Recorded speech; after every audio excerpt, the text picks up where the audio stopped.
Nagsagawa na ng assessment ang Bureau of Fire Protection sa nangyaring sunog sa Teachers Village East sa Quezon City. Si Bien Manalo sa detalye live. Bien? Rise and shine, Dayan. Nasunog ang dalawang magkatabing ancestral house dito sa Matimtiman Street, Barangay Teachers Village East sa Quezon City, pasado alas 4 ng umaga kanina. Nagsimula ang apoy sa dalawang palapag na bahay. Mabilis itong kumalat kaya nadamay ang katabing bahay. Nakalabas naman ang 6 na residente na nakatira sa unang bahay. Kwento ng padre de pamilya, nagising siya sa sigaw ng kanyang misis na may sunog. Kumuha raw siya ng fire extinguisher at sinubukang apulahin ang apoy pero hindi kinaya. Nagsimula raw ang apoy sa kisame ng comfort room sa ikalawang palapag. Nakalabas din ang mga naninirahan sa katabing bahay.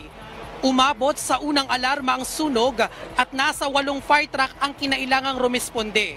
Naapula ang sunog bandang alas 5:37 ng umaga. Dayan, patuloy ang investigasyon ng Bureau of Fire Protection sa tunay na pinagmula ng apoy habang inaalam din ang kabuuang halaga ng pinsala ng sunog. At yan muna ang update dito sa Quezon City. Balik sa iyo, Dayan. Maraming salamat sa report, Bien Manalo.